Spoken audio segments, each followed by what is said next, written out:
welcome to ShamRockin, the show that uncovers what's moving, breaking, shaking, or bottlenecking the manufacturing world.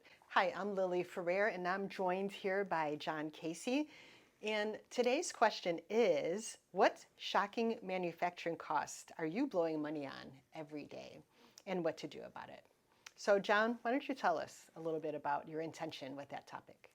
I think really the very first point or the biggest point that I would want to make out of that is that turnover is a CEO or a COO issue, not just an HR issue. In fact, it's much more of their issue than anything else because it's a business issue.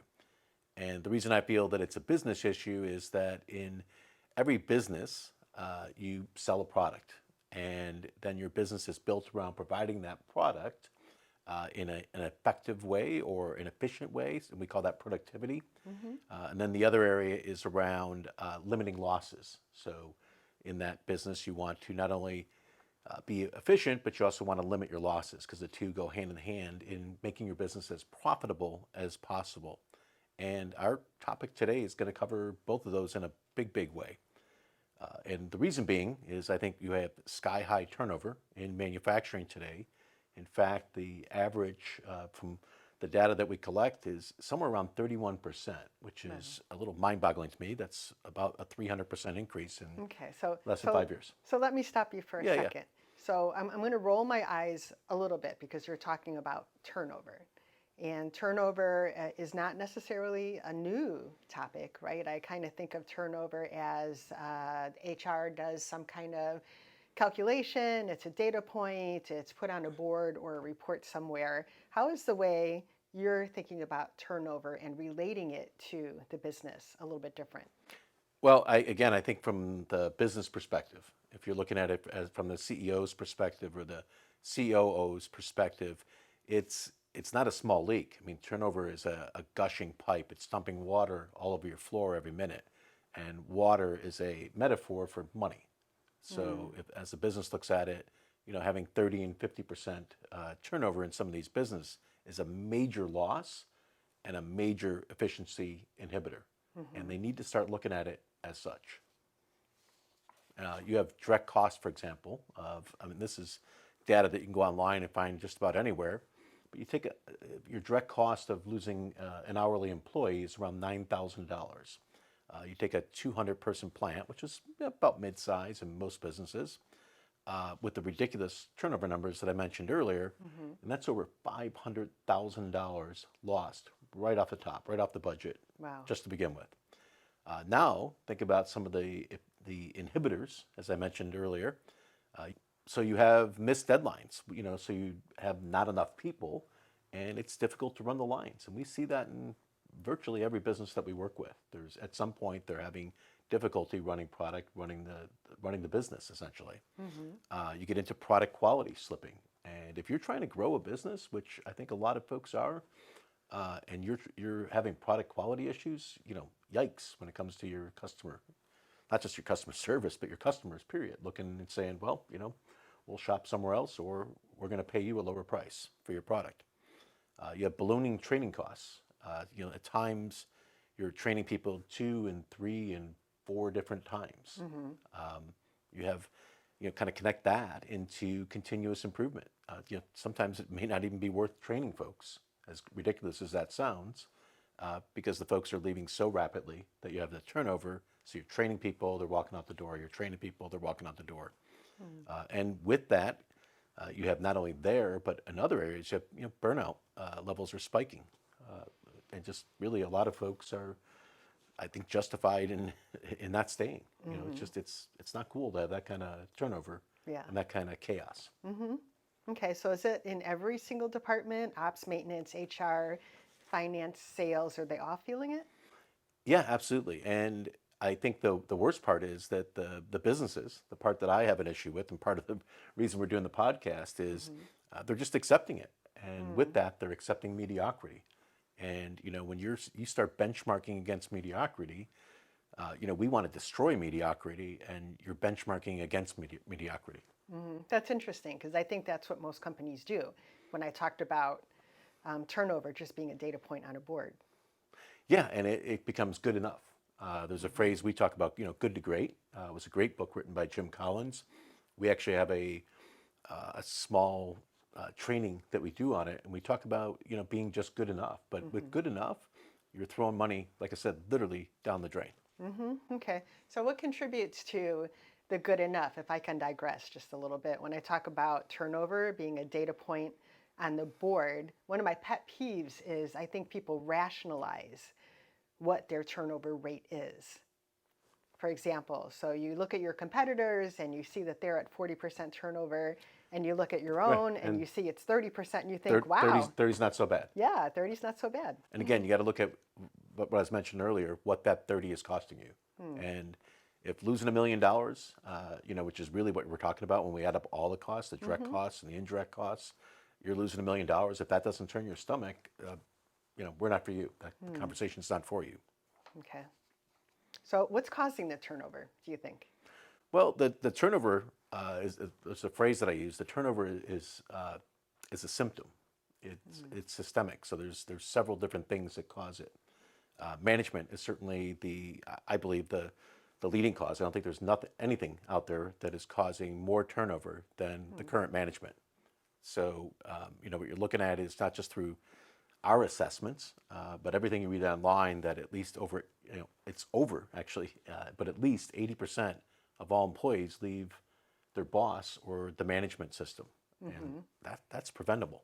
Okay, so what about pay? Pay, not really. And I'm going to say that pretty boldly because I think that a lot of folks bring pay up all the time. And statistically, very few people, especially your good people, literally, the good people, it's less than 2% are leaving for more pay. Pay is not their driver. Okay, so in manufacturing, how about the work environment, meaning the physical work environment? Well, I just want to finish a thought on pay as well. Okay. That there are ways to use pay, for having pay for performance and based, different programs based on incentive-based, pay and pay for performance, and those aren't bad ideas to keep your good employees to stay. And you were talking about, I'm sorry, to go back to you're talking about environmental conditions or work conditions. Yeah, I'll be honest. That 12 hours a day, standing on your feet in sometimes hot and dirty conditions, and the repetitiveness of the work that they do. I've tried it, literally, even in the last couple of years, and I can't do it. Quite literally, And then what compounds that though is the folks then state that they feel taken advantage of by management, and you combine the two, and then it's not very motivating. There's a tool that we teach that I highly recommend that anyone use is the what we call the why behind the what. When people understand the why behind what they're doing, the engagement goes up, over double. It more than doubles the engagement, and exponentially, the more they understand, not just know, the more they understand the why behind the what. Okay, what about training? Training, no training, no future, right? So people want careers, and people want jobs that they can have some path forward in. I've heard that often, that people, they just come to collect a paycheck. Well, that's a mindset, right? They're not necessarily just coming to collect a paycheck. They're saying they're disengaged with what you're offering and the career path that you're offering for them. Okay, so you see a lot written today about toxic cultures. Do you have an opinion about that? Yeah, there's so something that's growing again, literally over 3 times in the past 10 years. Again, pre-pandemic, a lot of folks think everything's caused by the pandemic. Micromanagement, or autocratic styles of management. And it's a form of disrespect. It leads to poor communication, and it becomes a leadership issue, not a labor one. Okay, so if I can tell you about a metaphor that I'm seeing, it's kind of interesting. So I think what you're saying is that employees, even in manufacturing, don't want to be seen as cogs in the wheel, even though that's kind of what they're doing for work over and over again. They want to be seen as human and trained and treated properly and all these things. Absolutely, that's human condition. So human condition, going back into psychology, not to get too deep into that, that bores folks. But the human condition is, and our coaches use it frequently, and I like it a lot. The way they use it is human beings want to be seen, heard, and appreciated. Every human being wants that. So I think that's what drives that. So, Okay. I brought up the pandemic, and I think that a lot of times people mention the pandemic and they say, well, the pandemic caused this and the pandemic caused that. And I don't believe that. I get asked that on a weekly basis. And, really, I think what happened was the pandemic happened, absolutely. I certainly believe that. But it more woke people up. Okay. And what I mean by that was I saw these conditions and wrote about them, in fact, 20 years ago and 15 years ago and 10 years ago. The pandemic just kind of broke people's backs, really. It was we all became kind of self-aware. We all sat at home and kind of rethought our lives, right? Because we had a lot more time to do so, sitting at home, with some of the lockdowns and such. And so did hourly employees. And they had an opportunity to go, you know what, I'm just not going to put up with this anymore. That's what I mean by kind of broke their back. The pandemic was absolutely a catalyst to that activity, but the pandemic did not cause that activity. That activity existed in full before the pandemic. Okay, so it created an awareness, I think you're saying. Absolutely. Okay. So given all of these things, what can companies do? Well, I think some are waking up and some are in denial, but for the ones that are waking up, it's working. What they're working on is, what I'm saying is what they're working on is working. And what they're working on is, management training is, for one place, you need to start at the top. The change begins at the top, the problem begins at the top, the opportunity begins at the top. And what you really want to do, again, if you're a CEO or a COO, is you're looking at it from a business perspective, is get the people who are touching your people the most. Get them the most training. Think of it just as a smart investment. It's the most utilized asset. Get it the most training. Okay. There's also some things that we do, we recommend around retention-focused, onboarding. So we did something with Nestle over 20 years ago, 25, well, going on 25 years ago now, I think it is, called the first 100 days concept. And it wasn't as well done as there was a book, I think there's a 90-day and a 100-day. The point being that in those first few months that someone's on the job, how they get onboarded directly correlates and dictates how their career is going to go. So we tracked folks that we paid a ton of attention to and spent a ton of time on real onboarding skills, like having people meet with the people they're going to be interfacing with before they have to, having them have lunch with people, having them get a chance to go to other areas of the company and learn about the company. Some of those processes have been implemented, but I'm seeing that at probably less than 5% of the companies that we interact with. Some organizations have started to do what we refer to as stay interviews versus exit interviews. So I had a plant manager, for example, that I know who said, we used to ask people why they're leaving. Now, based on your advice, we ask them why they stay. It's a really good piece of advice to follow out there.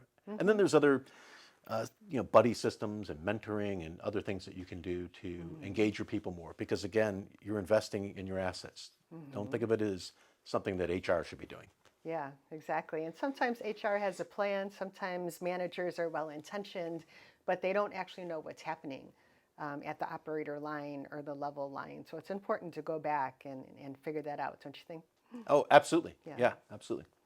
Okay, so you talk about some really good stuff here for the past so many minutes. How about you wrap it up by giving us some takeaways?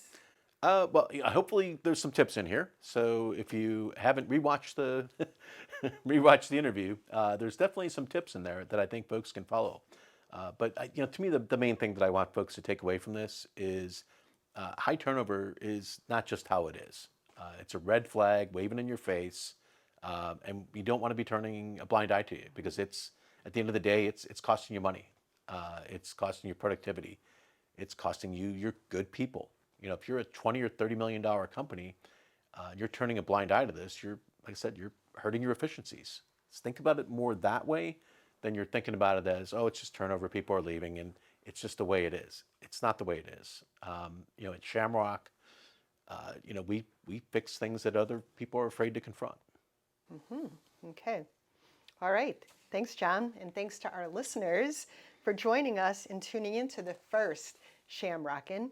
Got a turnover horror story, a success worth celebrating. We want to hear it. And until then, subscribe, share, and leave a comment if this episode hit home. Because when you treat people like a revolving door, your profits will follow them right out of it. Until next time.